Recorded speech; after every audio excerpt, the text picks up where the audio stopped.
Okay, this is a family devotion.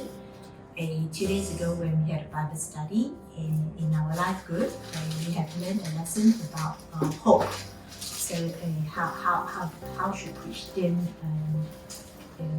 have the behavior of comfort, optimism and encouragement to project hope. And coincidentally, one of the church members here in Melbourne has also received a message from a non-Christian to him and asked him, if your God is so great, why did he allow this COVID-19 to happen? And if your God loves you so much, then why do Christians are still worried about this coronavirus? Coincidentally, a few days ago when I was doing a devotion on the book of Job, I have also learned through the life of Job and how God has shown his love and care to Job and his family. I'll get Thalia to share a few verses from the book. Okay. Job chapter 40, verse 1 to 5. Then the Lord said to Job, "Do you want to argue with the Almighty? You are God's critic, but do you have the answers?" Then Job replied to the Lord, "I have nothing. How could I ever find the answer? I will put my hand over my mouth in silence. I have said too much already. I have nothing more to say." And through this, especially these few verses, I have learned something that Job has chosen not to judge God.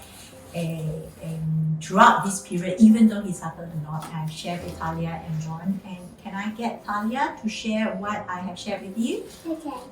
Throughout his time of suffering, Job longed to have an opportunity to plead his innocence before God. Here, God appeared to Job and gave him that opportunity. But Job decided to remain quiet because it was no longer necessary for him to speak. God had shown Job that as a limited human being, he had neither the ability to judge the God who created the universe nor the right to ask why.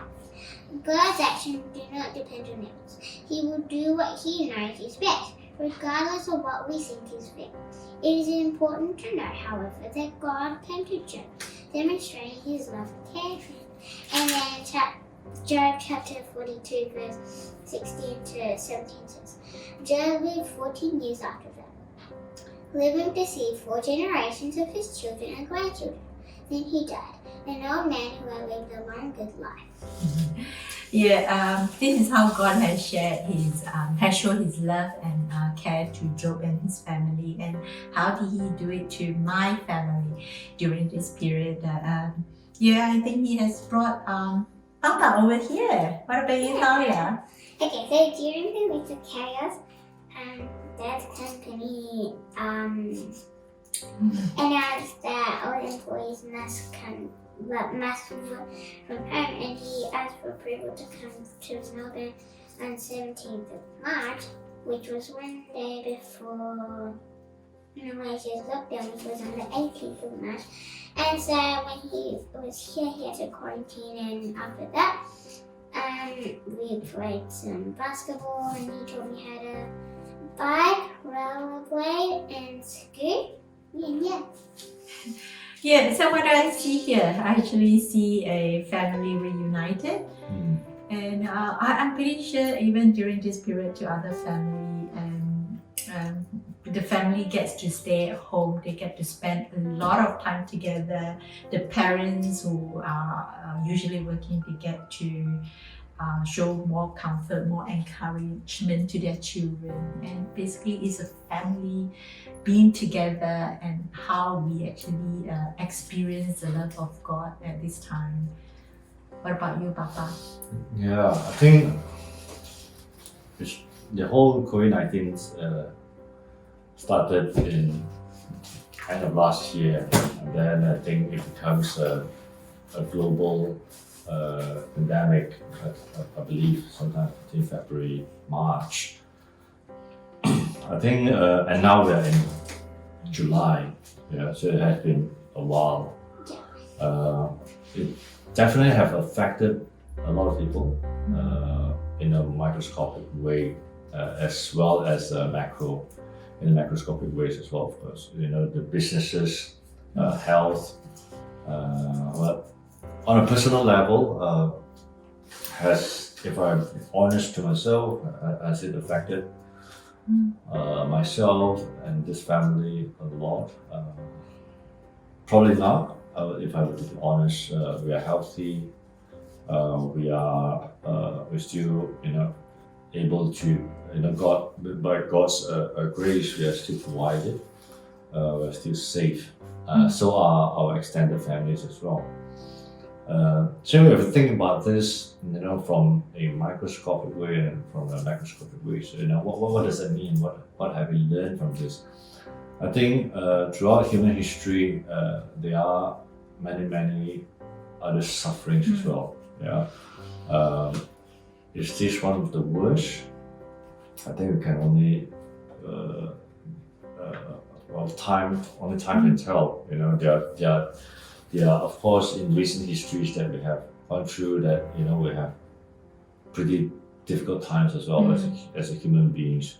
Through the World War II, during the Stalin's time where we have the gulags, and of course the Nanjing massacres. All these are equally difficult time for human beings. While it has not affected us, does not mean it has not affected other people. There are people that have lost their life. There are people that have lost their loved one. There are people that lost financially. So I think from a Christian's perspective, I learned, if I were to summarize everything, the words I learned throughout this time is the word perspective. The perspective from, a Christian, a perspective from bigger pictures, right? God's sovereignty, that God is looking after everything, and everything is in God's plan. Whether our plans is aligned with God's plan, and also I think like what Viktor Frankl mentioned in one of his lectures, 3-part lectures, is what is our response to life, right? And instead of a lot of time we ask, what is this to me?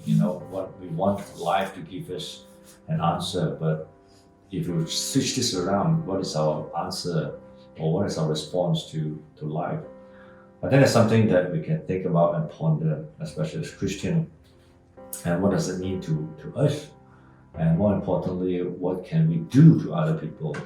I think it's important. Yeah. So I think in this time, it's more important for Christians to provide comfort, to provide an optimistic view, to provide encouragement to other people, because we are people that should know hope most, because God has shown that to us.